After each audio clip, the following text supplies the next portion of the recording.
Test, test, test. Test, test, test, test, test.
Dimeback Darrell. He went up on stage and shot him.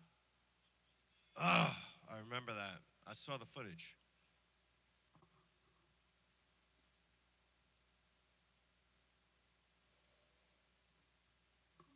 That was sad, man.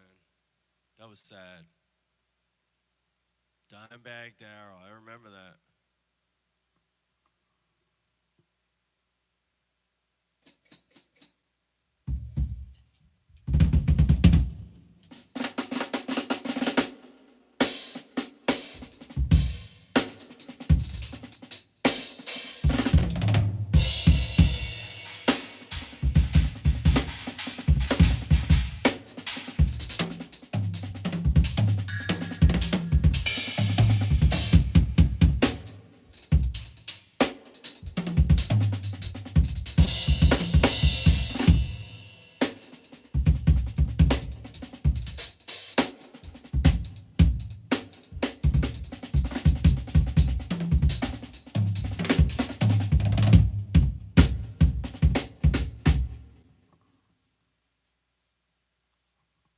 Eddie Van Halen didn't have a bumblebee guitar. That was Randy Rhoads, and Randy Rhoads was killed. He died in the 80s. Who did this video? Oh, goodness.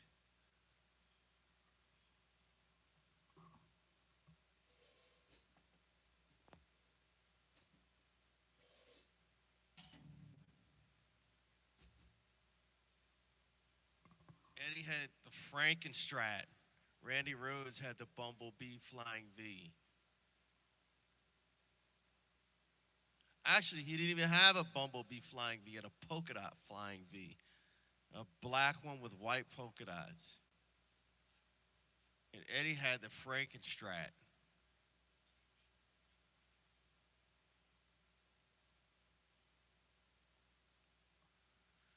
Who was the editor? I'd ask for my money back. I'd be like, bro, this was horrible. Don't ever edit my stuff again. I'm just doing, oh, right there.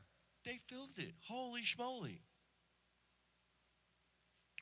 I'm just doing an audio test. A quick audio test.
I remember this guy with the collar bomb. They forced him.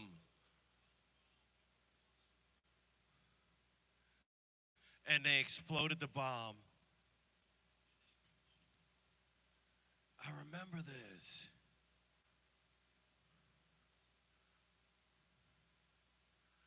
Yeah, this was sad.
bro, come on, bro. It's not. No, I'm not playing Whiplash. It's not real. No. That's like that's like asking like a figure skater, can you do Blades of Steel? Come on, bro. It's not even real, bro. I'm not gonna. Come on, bro. And usually I wouldn't even answer that. That's you ask a drummer to do that. That's like it's kind of like a border. That's like offensive, bro. Sorry, bro.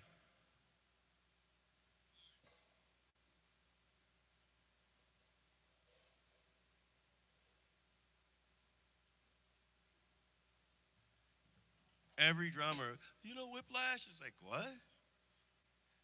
Yeah, man. It's like come on, man. No offense, man, but yeah, bro. Come on, bro. I'll tell you what's offensive. Asking somebody if they could play Whiplash. Asking somebody who if they could play the Purdy Shuffle. That's kind of borderline. It's not that bad. You know, asking somebody to play uh, the Picaro Shuffle.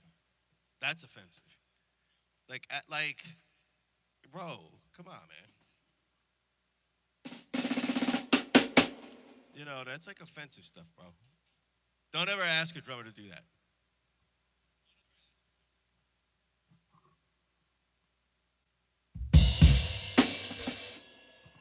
Someone in the chat one day gave a perfect analogy, man. They gave a perfect analogy. I can't remember it.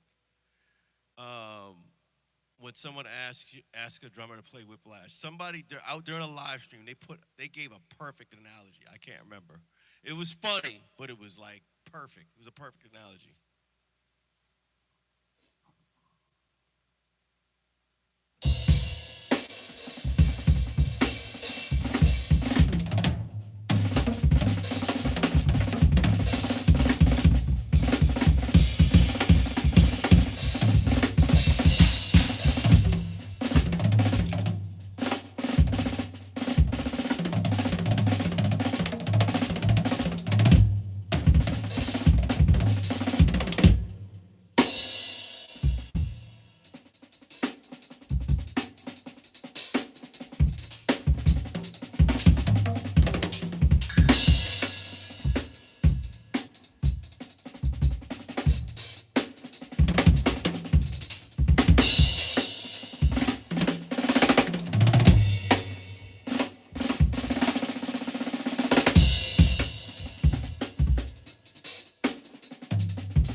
All right, bro. You came with something. Sultans of Swing.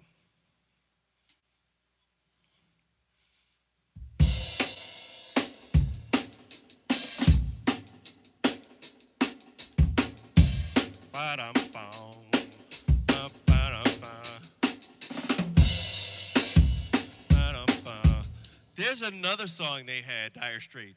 It was before that. That's from the Brothers in Arms album. The album before that, they had one of their biggest songs before that Brothers in Arms album was Roller Girl.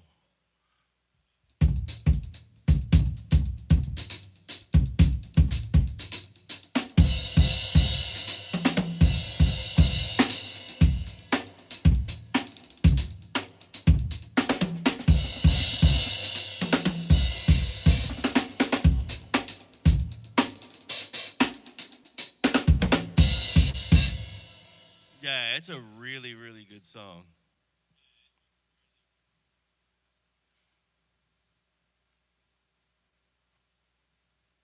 Whoa, what are they doing? Mark Knopfler's like one of my. Whoa, what are they doing? He's like one of my favorite guitarists. By far, one of my favorites.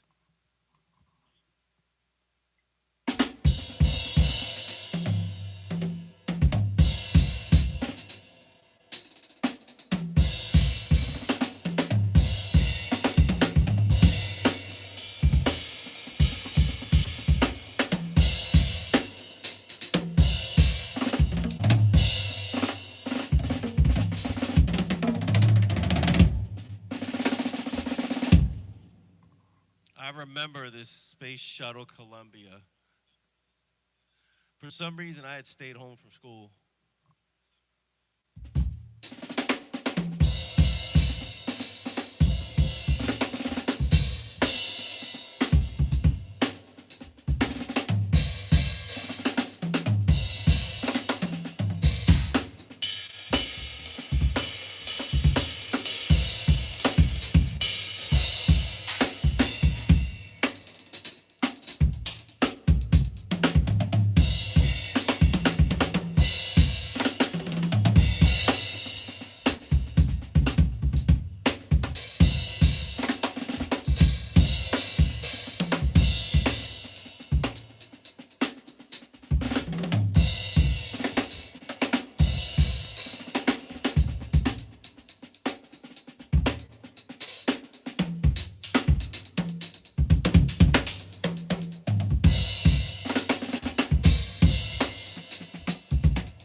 Ah, California, you killing me, bro. California, I forgot that song. I remember part of it, like the hook. Dreaming Californication. You gotta excuse me, I got a cold. Dreaming California. Sorry, it's hard to sing and play at the same time. But I'm like still getting over a cold. Dreaming Californication.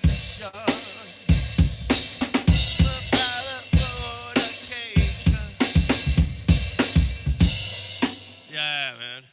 That was like, I think that's off of Blood, Sugar, Sex, and Magic. That was a great album.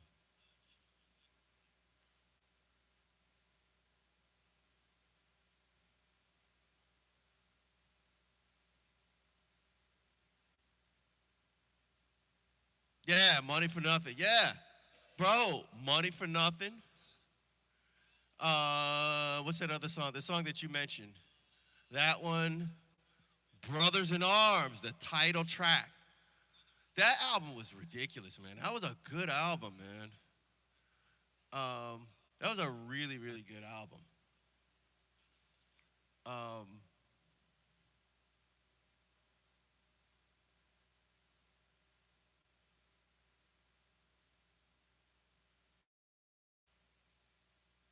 yeah, bro. I mean, I'm actually gonna start giving lessons, man. So I'm just in the process of setting it all up. So um, it is getting hot in here. Um, I'm gonna start giving lessons. So um, I'm more of like a coach, you know. So I'll have, you know, like I mean, I could teach you anything, you know. Yeah, I can teach you how to, all that stuff that it seems effortless.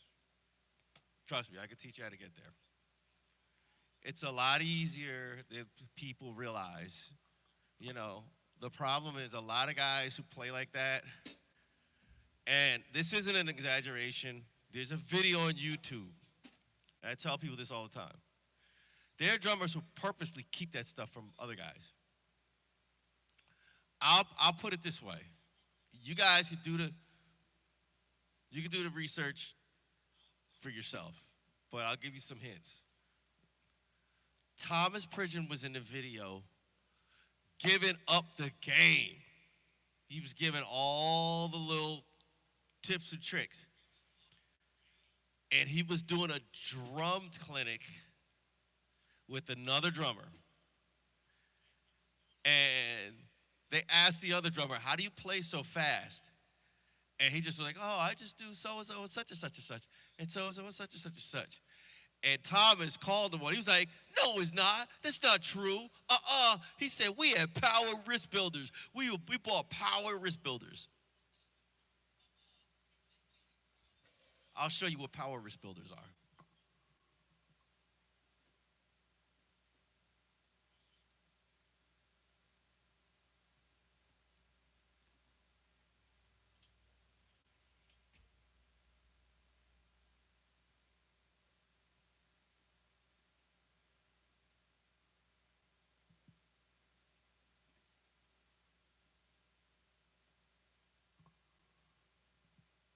These are power wrist builders.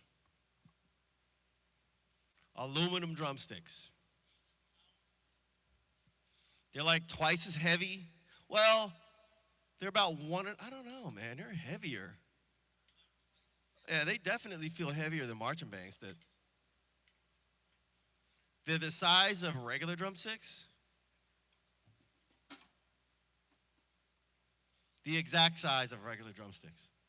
This is like a 7A. They're like the size of a 7. They're the size of a 7A, but they're aluminum. So they're a little. Well, I'm not gonna say little. They're heavy.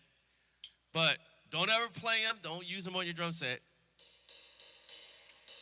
Don't use them because you'll kill your cymbals. You'll bust all the heads. Just get practice pads.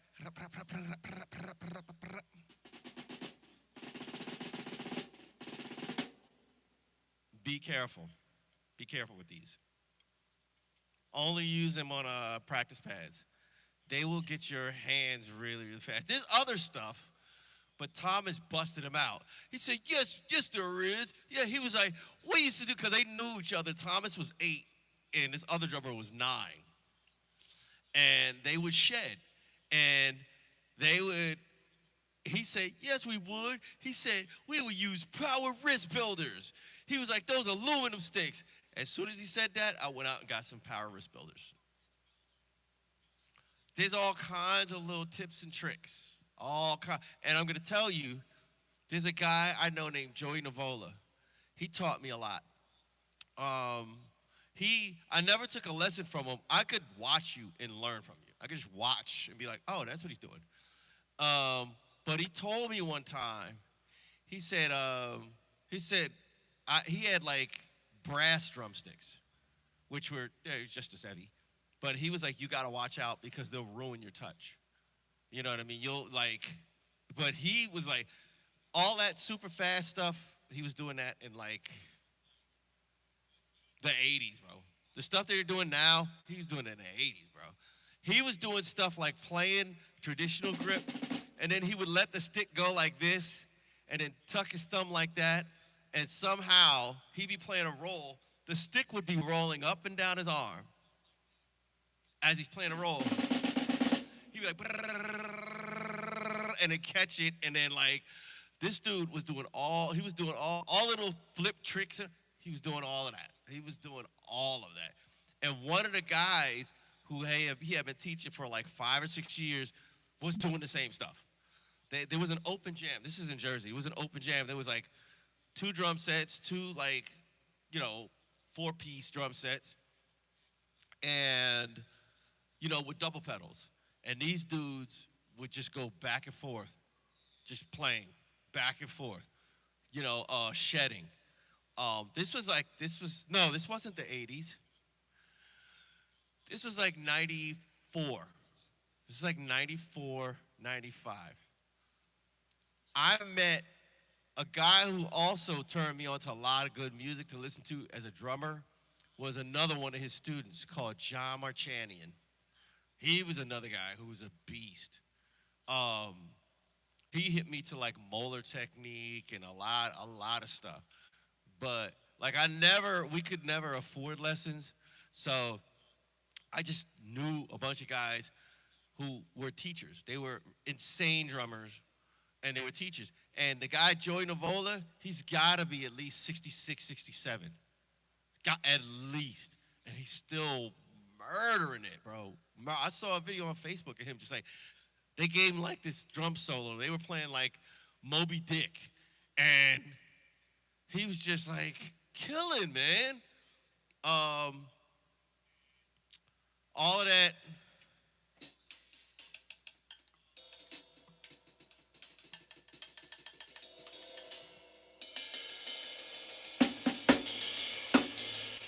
All of that stuff.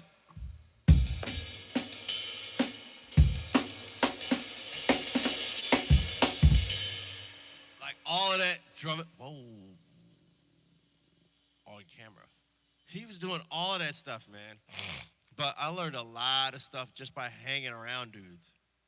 You know what I mean? So a lot of stuff that's a lot of little secret stuff. Like for instance, I don't think you should learn heel up or heel down. I think you should learn both. I think just like I don't think you should learn American grip, German grip, French grip. I think you should learn all three grips. Because as you're playing, I'm playing like this with one hand. I think this is French. Doesn't really matter. I'm playing like this, like that, on the ride cymbal.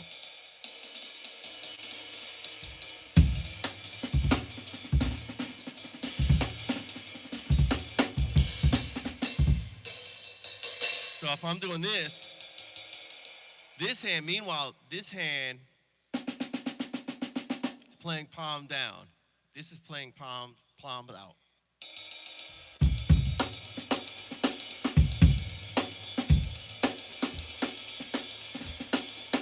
As you're playing, your hands they're going through different motions. If you only use one kind of grip, you're gonna get carpal tunnel. I'm telling you, because it's not ergonomically. It doesn't make ergonomic sense. You know what I mean? As you're moving around, these drums are all situated at different heights, at different angles. The cymbal, it's not all flat. It's not like I'm playing quads where I'm just, you got to learn all grips,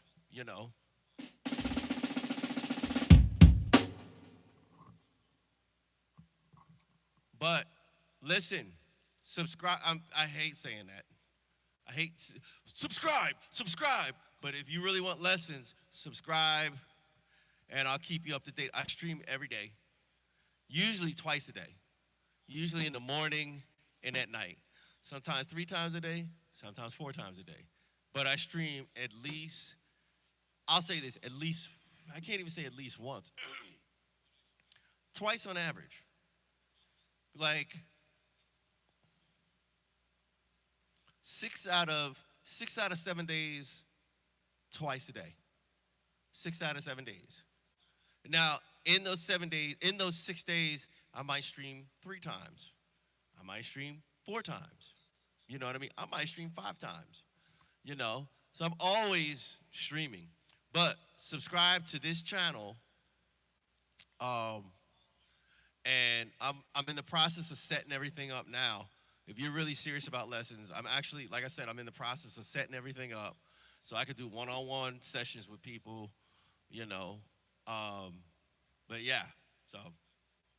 Plus, I'm going to be releasing a lot of videos, how-to videos. That's the series is called How It's Done. So I'm going to be releasing a lot of videos, a lot of instructional stuff, because I'm going to say this. In all honesty and in all reality, I know how good I am.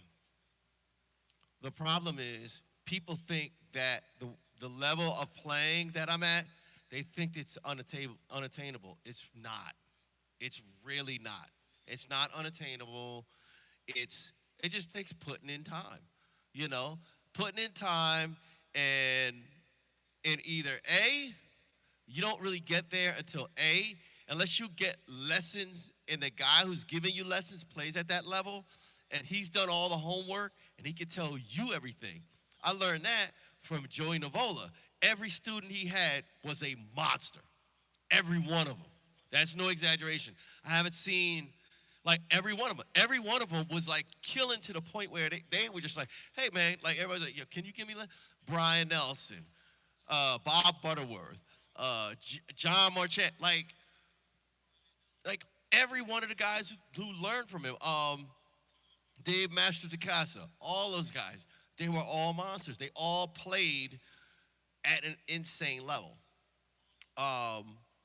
And then I thought about it. And even, I never took lessons from him. I just knew him. And just by knowing him, he would just give a lot of free game. I was like, oh, that's how it's done. Like, he would just give like a lot of free game. You're not going to get that from somebody unless they're playing at that level. You know what I mean? And this ain't trying to sell. I'm trying to sell. No, I'm telling you, like, why do you think those little kids who their parents, their fathers were pro athletes, why do you think they become pro athletes? Because their fathers play at the highest level. I'm telling you, bro, that's how it is. Game, you can only, if your game is this high, like you look at Kobe Bryant, Steph Curry,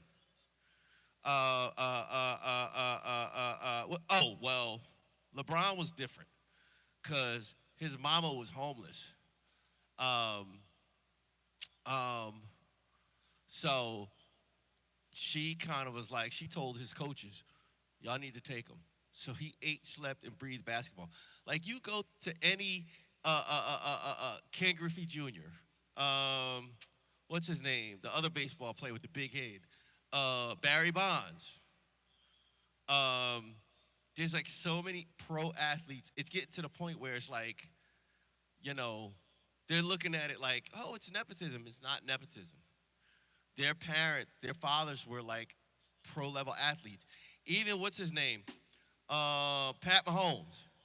His father he played for the Oakland A's, bro. He played for the A's, then he played for the Astros. And yeah, he was a pro baseball player. So he knew, like, he probably had his professional buddies, was like, yo, man, okay, well, my buddy such and such and such runs a football camp, you know, who used to play for some pro football team, and he put his son in there. So dude, I'm telling you, the only way you could play at a certain level is if you get with somebody at a certain level. That's not me. That's how it is. You know what I mean? You look at Dale Earnhardt, his father. Dale Earnhardt Sr. Dude, I'm telling you, bro.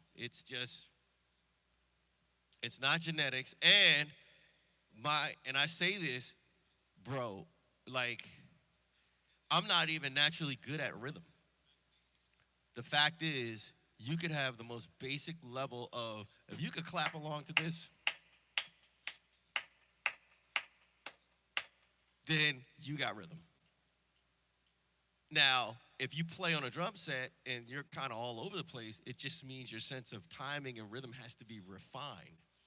But you have a sense of rhythm. If somebody's like clapping like this and you're trying to clap along and you're like, no. Like, if you see people and they're clapping along to a beat, every one of those people who are clapping on time with that beat could become a drummer. They just refine your sense of timing and your sense of rhythm. That's all it is. You know what I mean? So, and I say that to say, rhythm was not my natural gift. The running joke in my house, this is honest to God, as God is my witness.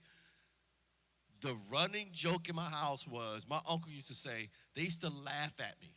They used to be like, the only reason why he's good on drums is because he's always practicing to a metronome, because he can't dance, he's got no rhythm, he barely claps on beat, he can barely chew gum and walk at the same time. Like this, that was the run, that was even my wife.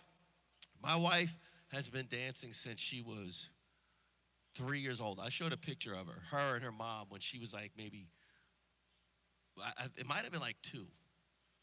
When she was like 3 or 4, and her mom was a dance instructor. We'd be dancing or whatever, and I'd just keep the basic 2-step. And my wife would be like, "You're a good drummer, but you got a horrible sense. Like, you can't dance." She expected me to be this good dancer. I'm not. I have good timing because, one, I'm always practicing to a metronome. To this day, I still practice to a metronome. I'm over there on that practice pad kit, playing along to a metronome. I have a talking metronome. 1, 2, 3, 4, 1. I go to 4, 4.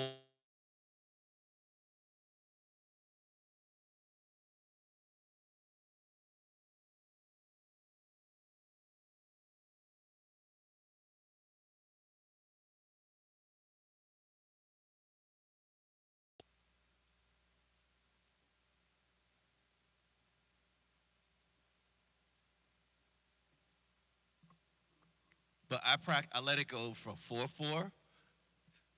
I practice in the morning. I'm up at the butt crack of dawn. 4, 4 to 5, 4 to 6, 8 to 7, 8 to, of course, 8, 8, 4, 4 to 9, 8 to 10, 8 to 11, 8 to 12, 8. It's 16th at that point. Now I'm at 13 16ths. 14 16ths ain't nothing but 7, 8. So, 15 16ths, 16 16ths ain't nothing but 4, 4. But you know what I'm talking about. But yeah, man, 17 16ths. I'm like, but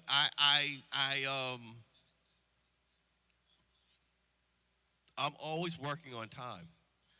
I'm trying to get out of burping on the mic. That's why I just paused, because I burped with my mouth shut. Sorry, guys. But yeah, like yeah, man. And for me, the only reason why I started streaming is to hold myself accountable. You know, um, to keep myself fresh, keep my playing fresh. Because if I'm saying, "Oh yeah," I start playing, eventually somebody's gonna be like, "Yo, when's the next time you're on stream?" You know, and like, I was like, "Oh, tomorrow." Now, I held myself to something. I gotta be back tomorrow. So it forced me to kind of continue, even when I don't feel like being on stream. Like today, I didn't feel like it, but I was like, I know there's a bunch of people that are gonna be like, they're either gonna come in on the stream or they're gonna rewatch the stream. You know, but yeah, I'm like, it, dude, it's easy. And I hear a lot of people like, yeah, what rudiments are you doing? Like I'm playing this weird rudiment. I'm not. So I described what I was playing. This was like a couple days ago. It was a couple mornings ago on that practice pad kit. They're like, "Oh, what are you doing?" I said, "Man, I'm doing basic stuff. Singles, doubles, and paradiddles. Some of them might be flams.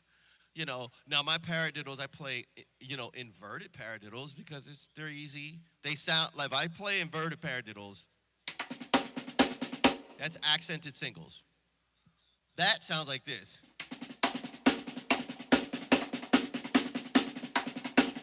They sound the same. That's why I play inverted paradiddles. I can go.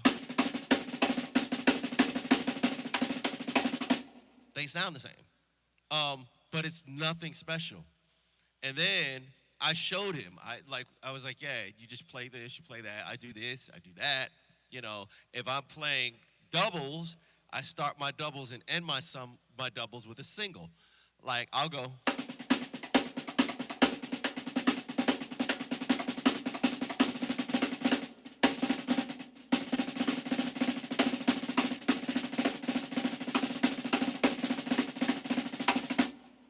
They don't sound exactly, but they sound relatively the same, you know. Um, but yeah, so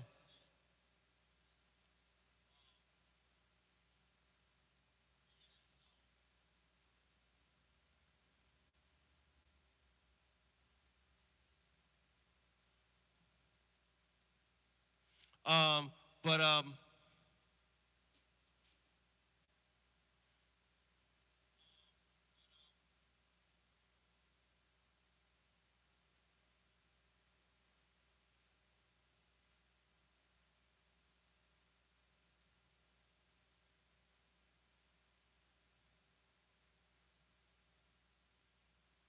I'm looking at something. Sorry, guys.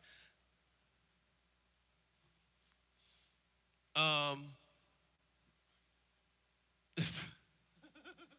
but but yeah, like I noticed that a lot of people.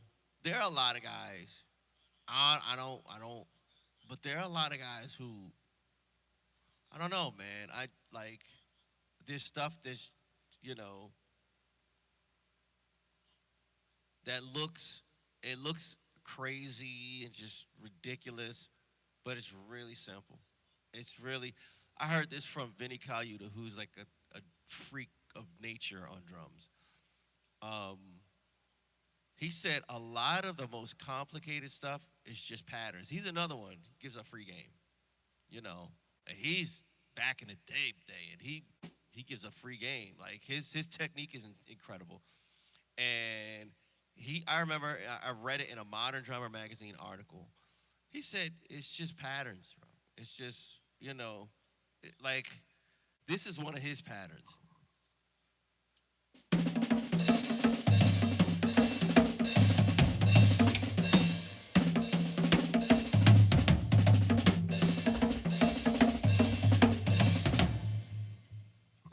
That's just this phrased differently. That's all it is.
You know, that's one of his. That's a song he plays on. The guy who wrote the song has the oddest sense of timing. Um, but yeah, like, but that it took me 10 years to figure out what he was doing, and I was like, it literally hit me. I remember I was coming home from a party and I had a pair of headphones on and I'm listening to it.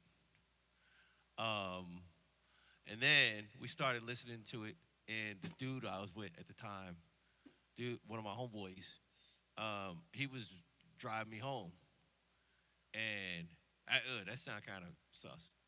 One of my homeboys, not the dude one of my homeboys. Um, he was driving me home. You know, it was me, him, and like a few other people. It was like, matter of fact, it was me, Trav, Ronnie, Sean, and I want to say Jimmy was there. We all packed into Sean's car. We would all take turns sitting in the passenger seat.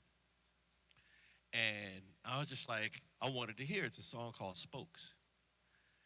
And then he put it on. I was like, it just, oh, and I figured it out.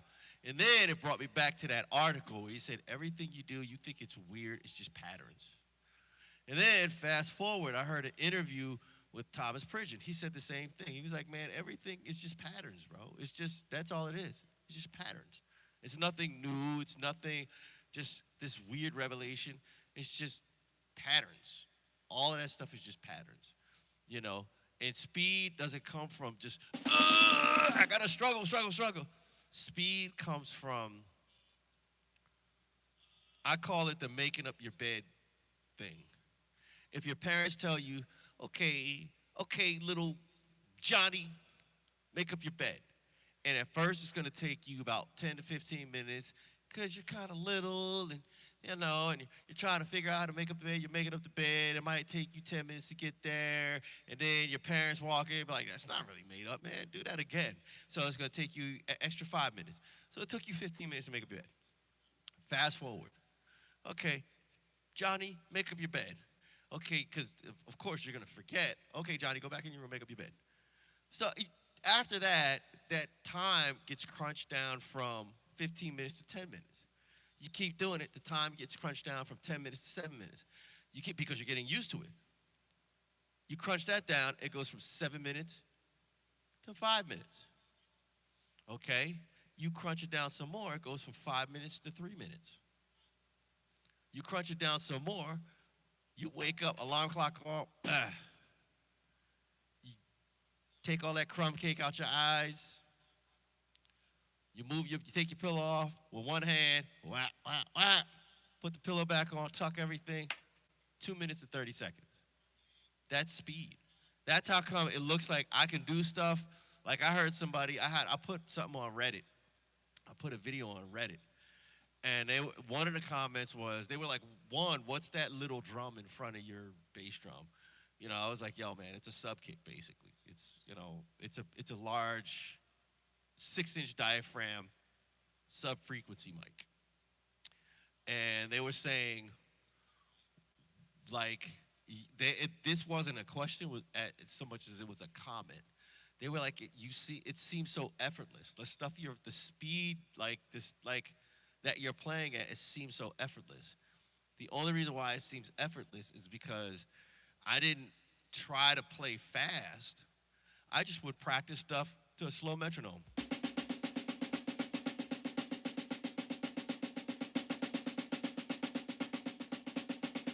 This is probably as fast as I would get. And I wouldn't worry about cleaning it up. I would just play it as I play it. As long as I got my hands moving, as long as I developed muscle memory enough to where I can play for a certain amount of time and my muscles won't start aching, you know.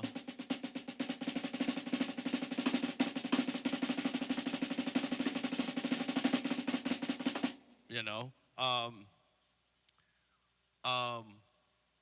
but yeah, just playing the same thing over and over. I learned that from a dude named Kevin Hayden. He's on YouTube.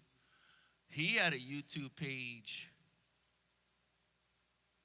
back in the day. YouTube came out in 2004. It came out the year I got married. 2007, I had a YouTube page. Back then, you could actually DM each other on YouTube. Like, you could DM people. And these world-renowned drummers would have YouTube pages. They didn't have YouTube accounts. So I would DM them. Like, I remember this guy, Davis Prieto. I looked in Modern Drummer, and he had just come out with his album. And I read about it in Modern Drummer magazine. So I went out, and I'm dating myself. I went out, and I bought the CD, and I was like, this guy's ridiculous. So I noticed he had a YouTube channel. So I DM'd him. I was like, hey, bro, how do you come up with the rhythms and I think I asked him, how do you come up with your music, your rhythms and stuff? He said, man, sometimes if I'm driving over a bridge and the seams in the bridge, just listening to the tires going over the seams, it becomes a rhythm. He said, I'll hear that. He said, sometimes I hear the wind blowing through the trees. That's a rhythm. He said, sometimes I might hear, the washing machine or the dryer running. That's a rhythm. I'll get inspired. So he picks up rhythms from everything around him. Um, but the guy, Kevin Hayden, I asked him, I said, how do you play so fluidly? It's so smooth. He said, practice to a metronome with a light touch at a moderate speed, a slow to moderate speed. That's all he said. I was like, wow. Like you could, like jokers would like, they would reply to you. Like now, I don't know why they got rid of it. I hate it. I hate that they got rid of being able to DM people. But I would just DM like if I knew like you were a big time drummer, like or I read about you in Modern Drummer magazine, or I saw you were touring with this band, and you had a YouTube channel, I would DM you. You know, you could DM people. I guess they got rid of it because people like it just got crazy. But yeah, you could DM people. So I would just ask questions, man. You know, but the whole speed thing came from that guy, Kevin Hayden. He was like, play at a moderate tempo, you know, to a metronome. And then eventually, at first I was like, okay, I'm going to do it. It made sense. But after a while, I kept doing it. And when I started seeing the results, I was like, oh, now I get it. That's why if you've ever done martial arts, and they have the little kids like, yeah, yeah, yeah, yeah, wax on, wax off. And that is to build muscle memory so that the movements become second nature. So that you don't have to think about it. You just do it in like a nanosecond. That's what speed is, man. You know?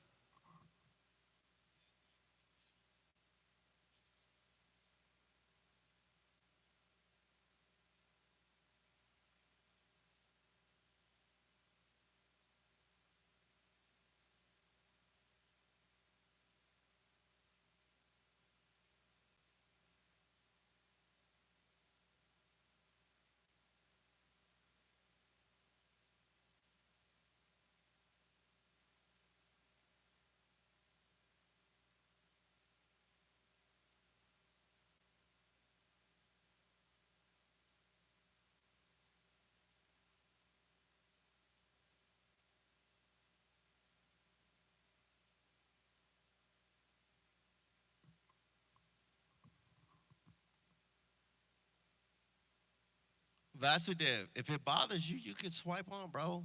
I'm not holding you hostage. I'm not holding you hostage. There are people in the chat that haven't heard it. I'm not holding you hostage. You don't got to hang around.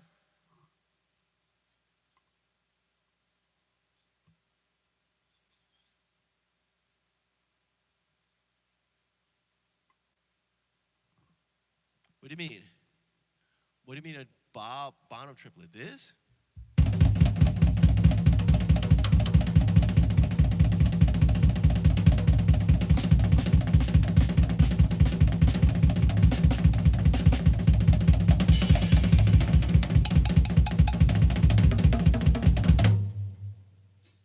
Yeah, it's pretty simple.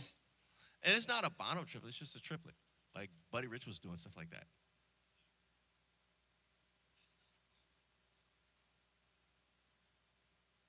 Yeah, it's just a triplet. But I will say this: a lot of that triplet based stuff, uh, they like they it's heavily done in gospel. That came from Bonham. A lot of those dudes, it came from Bonham. Yeah, that's Bonham stuff.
It's kind of hard playing with these slides on.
That's the old Joey Jordison.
That's the old school.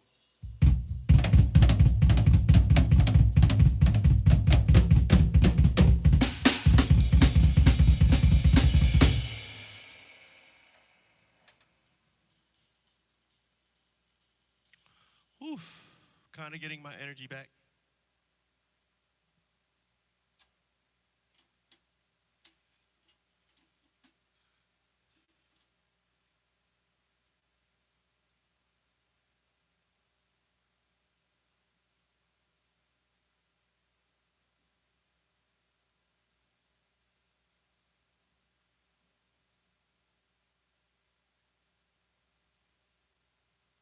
I gotta buy more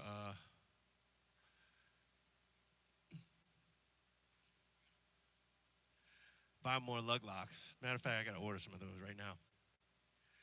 I'm about to take a break. I'll be back.